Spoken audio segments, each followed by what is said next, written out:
I'm at George Winter Park.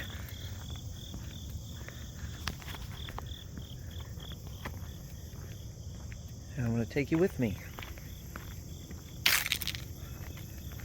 Today is October 1st, 2025.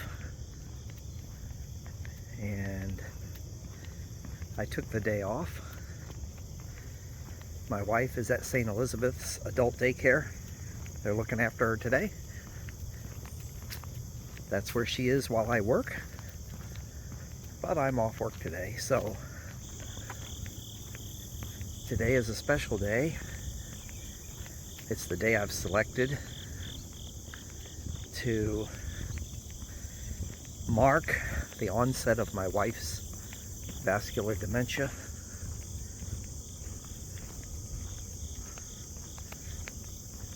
It's really hard to pinpoint a date that dementia starts because it's so gradual. But there's always some episode or manifestation or symptom that manifests itself when you sort of know something's wrong. And you're not saying, well, you know, maybe she just forgot, or I'm imagining it. There's always that time when you're sure. And it was sometime around October 1st, 2015.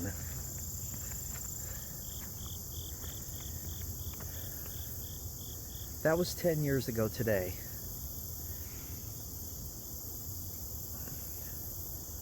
This is George Winter Park. It's a pretty place. Nice place to take a walk and reminisce.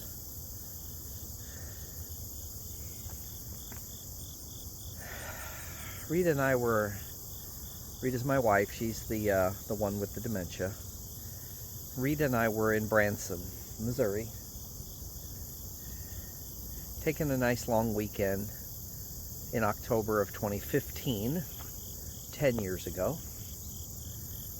And I had suspected, let's turn around and walk this way. I had suspected for several months or so that something was wrong. Every now and then she would forget things, or she wouldn't make sense when she talked, and then it would seem to, and then she'd seem to revert and be normal again. But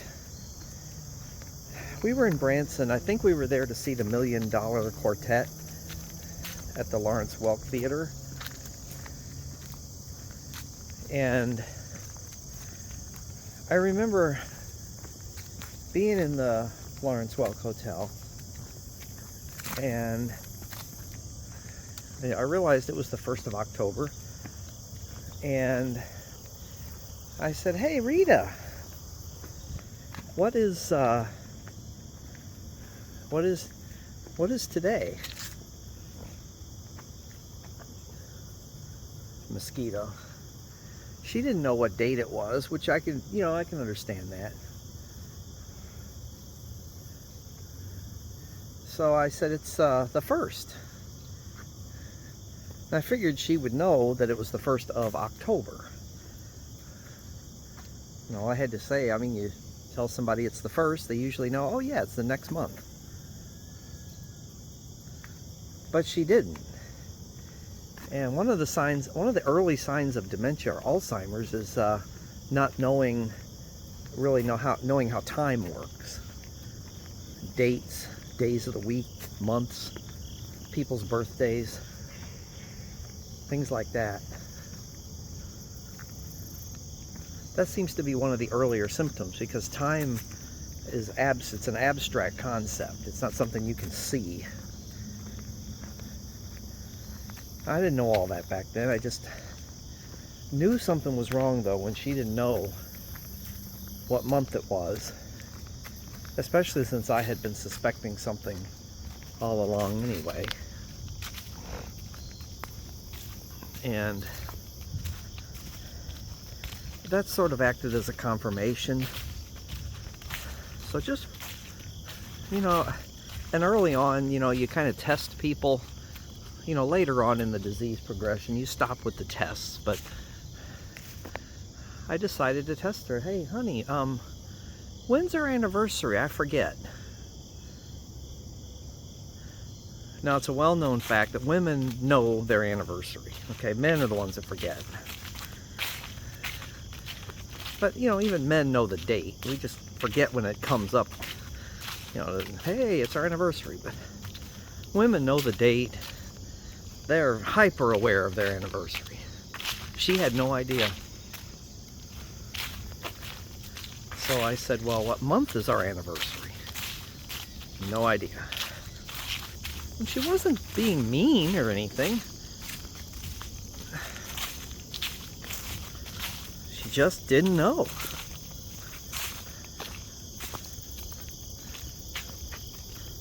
She just didn't know. So as the day progressed, you know, we got up and we got out and about to do things. And she is mostly normal. You know, she could still, you know, dress herself and walk and eat and use the restroom. The dementia at that point was a matter of memory. You know, it's what people think of when they think of dementia and Alzheimer's. I think most people just think of that early stage. Probably stage 2, maybe starting stage 3. Because looking back, I had been asking people for a few months, does Rita seem okay to you? When you talk to her, does she make sense? And everybody was like, yeah, she's fine. And that's pretty much what stage 2 is. You notice it, but other people don't. On the 7-stage model.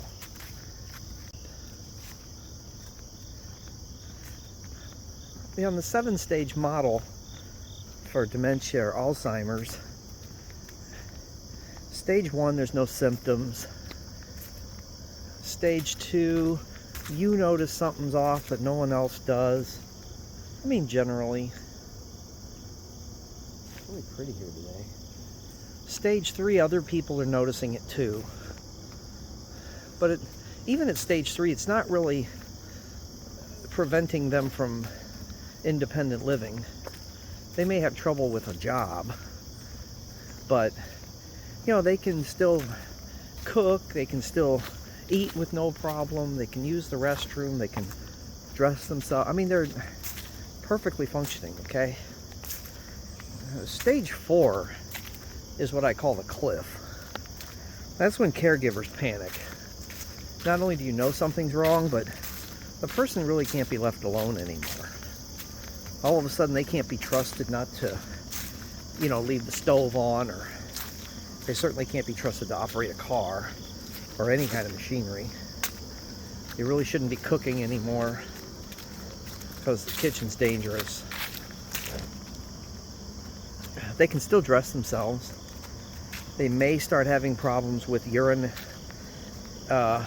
urinary incontinence, but they can basically take themselves to the bathroom still. But they may have to start wearing, depends. I don't remember this trail being this short. Oh, we'll turn around. Or maybe we'll go around this circle.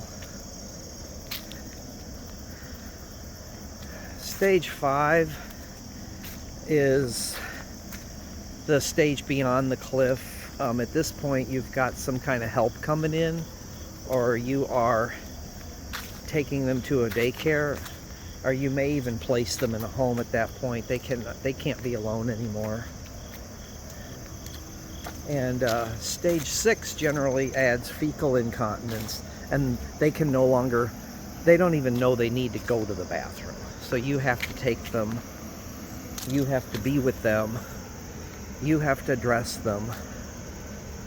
And finally, stage 7 is the final stage, where a loss of speech, mobility, and possibly the loss of swallowing. So the 7-stage model I kind of use to gauge what to expect. It's not a perfect model. but it helps to plan, so you can, if you read about it, you know what's coming, or you can kind of know what to expect and make plans ahead of time. Now, as far as the time period, how long each stage lasts, or how long the entire disease takes to run its course, I'm going to stop right here and tell you, nobody knows. Nobody knows. I think the doctor was predicting that the disease would take 4 to 5 years to run the course. And today marks 10 years.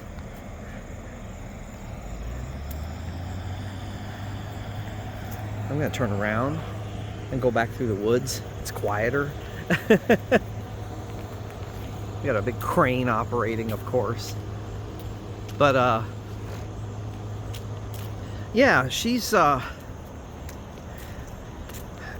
doing all the predictions. But you know, I contribute to a couple of online forums for dementia caregivers. One of them's with the Alzheimer's Association, the other one's with the Mayo Clinic. And when I read other people's stories, my wife's progression is not abnormal. It's the slow road, and apparently that's pretty common as well.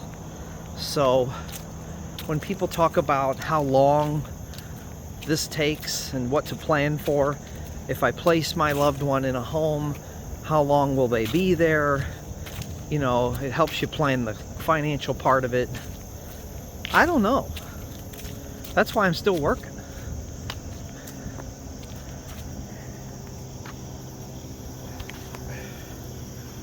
Walk through a spider web. Hold on while I get it off me. It's a pretty thick one too. My goodness. Well, I am outside. So yeah, I'm just walking here at George G. Winter Park here in St. Louis County.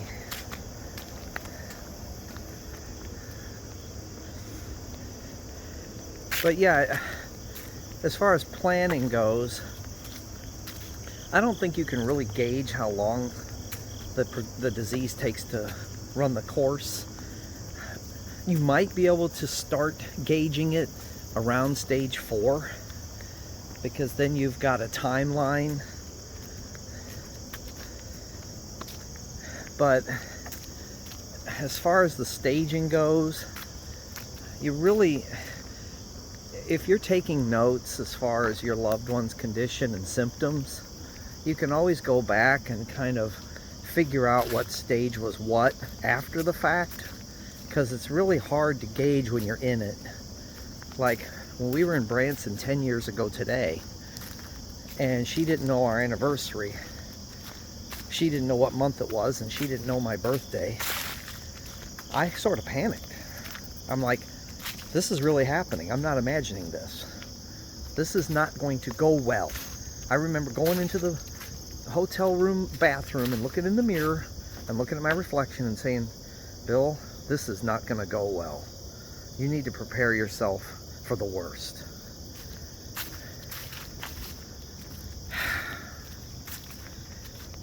But that was just stage, what? Probably stage 2 to 3, because I was sure there was a problem on that date. All the months leading up to that, I wasn't sure if I was just paranoid or imagining it. What did Rita say? You know, I'd say, what was that? Hun, what? When she'd say a sentence that didn't, it didn't make sense. Shoot, I'm babbling right now.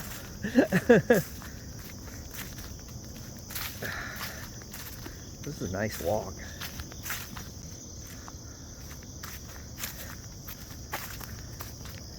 So yeah, well, I'm going to talk about more practical things now. So my wife is in stage, I would say stage 6 right now, with some hints of symptoms of stage 7 starting to appear. She's double incontinent. She cannot dress herself. She needs help going to and from the bathroom. She needs help getting in and out of bed. I have to feed her about half the time now. Otherwise she'll just sit there and stare at the bowl or plate and not know what to do. with the food. I'm making finger foods for her now because she's lost the knowledge of what a utensil is.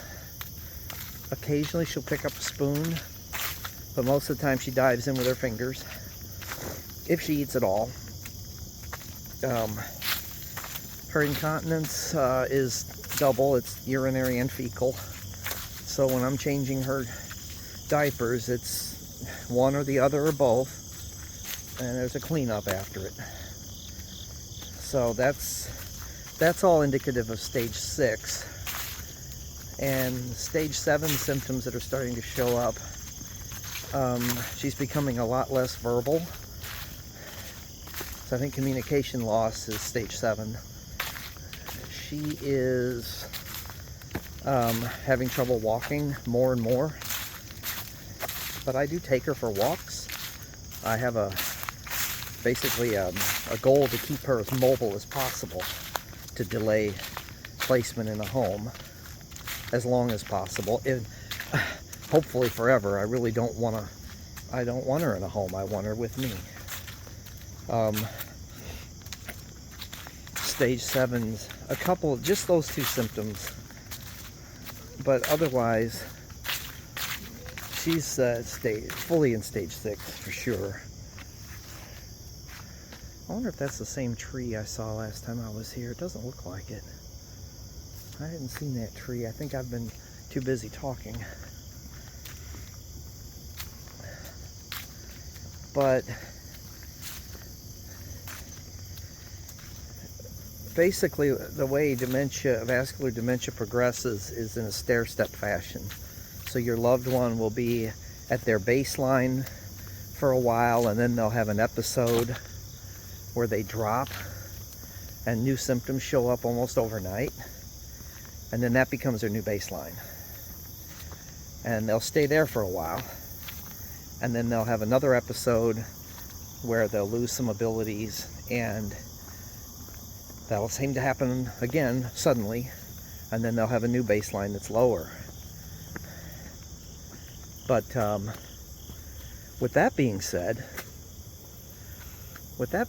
they can also have episodes within each baseline. So let's say your loved one is in stage 4, which I call the cliff. You know, it's the time when you got to do something, okay? You know, you got to do something. You got to arrange for some kind of care to help you out, especially if you're still working.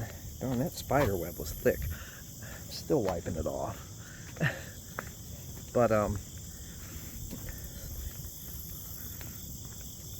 But within each baseline, your loved one can have like bad days, okay, where you'll think they're progressing to the next stage, and then a day or two later they bounce back.